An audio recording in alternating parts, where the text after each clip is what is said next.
Good afternoon everyone, and day 2 of 4 rest days, yay! And we have another finished helicopter here. We have a Italeri 1 in 72nd Pave Low, yes, the rare kit, converted into a Malagasy DM standard heavy transport helicopter. So for this one, basically I've built the kit as it was, and I have left off the radar stuff, which I'm going to be using on a Rotodyne to make another CSAR Combat Search and Rescue Rotodyne. Now this is finished in Vallejo khaki drab number 3, which is the colour that I would like for the older helicopter colour. I've just got a tiny bit of touching up to do where some silver paint got on the wheel there. The Italeri kit is a nice kit, it's not a terrible kit, and it does have the larger fuel tanks. I've added directed infrared countermeasure systems here. I've added my own chaff and flare dispensers. I'm now building my own due to cost, just on the back, modernising it. And of course it's covered in the obligatory missile alert warning receivers everywhere, which are just plasticard. A nice helicopter this. And I thought I'd introduce and cover some of the changes I'm doing to my 1 in 72nd helicopter fleet. Now I've moulded the door sort of in the open position for flight, but not fully down. And it's got the ramps there. I did contemplate putting an extra door gunner on the back, but the purpose of these helicopters and the reason that they remain vital to the fleet, and here is the forward-looking infrared sensor thing, which is from a HJ10 kit, very cheap off AliExpress. I use that for the Nominator missile system, but the purpose of these helicopters is that they can carry and deliver 2 Weasel tow missile systems from inside, just drop them off and then off they go and give the anti-tank screen. So I've got 2 Airfix DMs, one additional one which is a MERT, medical response helicopter, like a Kazovac dust-off style helicopter, and then I have the 3 which will be used for the Weasels, so I can take 6 Weasels into combat. Now this is my current helicopter fleet. I've mapped it all out. Now these are the total fleet numbers for the What If Force. I haven't obviously got this many helicopters. I've got a lot, but I haven't got this many. So if we start with the Army, they've got the AB412 light attack helicopters, Cobras, both the F model upgraded and the W model upgraded, Whiskey model. They've got the MB105CM, which is the Scout. UH-1Y, now that's a new helicopter which is entering service, and that's currently in the poll at the minute. And then they've got some Super Pumas, so I'm planning to have 36 in total for the fleet of these UH-1Ys. Now I'll put next to this how much I've got built. So I've got 4 AB412s, I've got 4 SES Cobras, I've got 2 Whiskey Cobras, I've got 1 MB105 Scout, I've got 4 UH-1Ys, I've got 5 Super Pumas, I've got 6 CH-47Fs and 4 CH-53s. Now the CH-53s and the CH-47, they're the heavy lift helicopters, and of course the CH-47F has a 12-ton payload and the CH-53DM is a 9-ton. Then let's look at the Air Force Combat Search and Rescue CSAR helicopters, or CSAR as it should be said. They've got the MH-53EM Pave Dragon, that's the E model with the 3 engines, 7 blades, but done as a combat search and rescue, and I've got 2 of those. Now I've also got Rotodynes, and I've been able to get quite a few Rotodynes, so I've got 2 of those.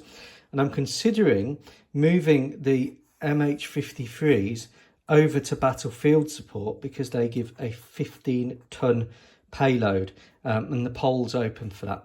Then I've got the HH-60HM, that's the Seahawk rescue helicopter, the Rescue Hawk, but modernised. I've got one of those. Support and training, Augusta A109 power. 12 in the fleet in total. I've built one of those. Special Forces, MH-53J, 9 in total. I've built 2. MH-53J, that's the Japanese Rescue Hawk converted to an upgraded model with Hobby Boss parts. Got 2 of those. And then the assault helicopters, I've got 3 of those, which are the Augusta Westland 109. 9 in the fleet in total. Those are used for counter-terrorism and assault. And I've built 3 of those. The Navy's got 36 upgraded Seahawks in service, of which I have built 3. Augusta Bell 412s, 27 in service. They're used for like littoral stuff, counter-piracy stuff, but they can also do anti-submarine. I've got 1 of those. MD500, I've got a UAV, and I've got 1 to build, so 2 of those. And a plane guard for the carriers, a Dolphin, 3 in the fleet, and I've got 2 of those. So that gives you an introduction to the numbers of the helicopter fleet. And let's look at how I work the helicopter fleet. So basically, and this has got a bit merged with the UH-1Y. So my helicopters are grouped into these areas.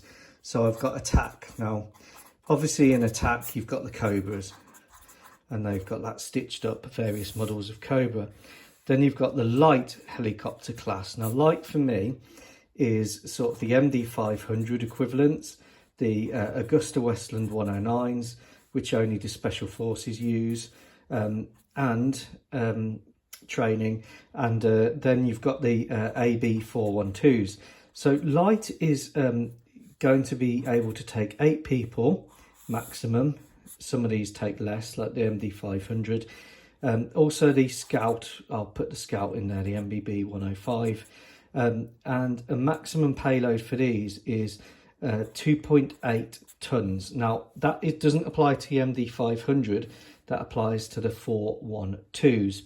So the AB412 has got a 2.8 ton payload. That's underslung, that's its max payload. The next step up is medium. Now, the current medium helicopter is the AS-532 Super Puma. Now, the Super Puma can take up to 15 troops, and it can take a payload of up to 4.5 ton underslung. So that's my medium category. And then we get on to, if you like, what is still a medium category, but it's the heavier category.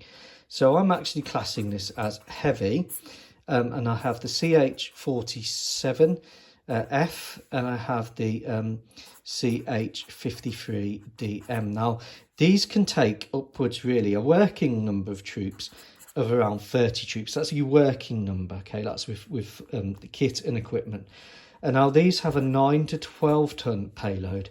CH-53DM is 9, and the CH-47F is 12. So this is like the heavy lift category. And then I have the combat search and rescue, but the really big question for me is whether to create a super heavy category by moving the MH-53EMs out of combat search and rescue to give me the capacity to carry 15 ton payload, and again a working number of troops of around 30. You can load the Chinook up and the CH-53 up with more, but remember, if you load up with more and the helicopter goes down, you've got a huge loss on your hands. So really 30 is the tactical maximum, and probably 4 to 8 would be for the light. So let me know what you think, but I'm planning to create this super heavy battlefield support, and then the combat search and rescue, special forces, slightly different requirements again for the Navy. Let me know what you think, and let's go back to this CH-53 again. I do think this is a lovely model. I've added 50 cals here. It looks like the rest of the fleet without the radar stuff on there. It's a slightly different model to the Airfix. I prefer the Airfix personally, but the Italeri comes with the big fuel tanks. Now, interestingly, the Academy model does come with the big fuel tanks as well. I modified the blades to a later standard, just using plasticard. I keep the painting for these very simple. It's got the M marking there for the Malagasy forces and just a tail warning, and I don't go mad on these because they are battlefield helicopters. Take care everyone, goodbye.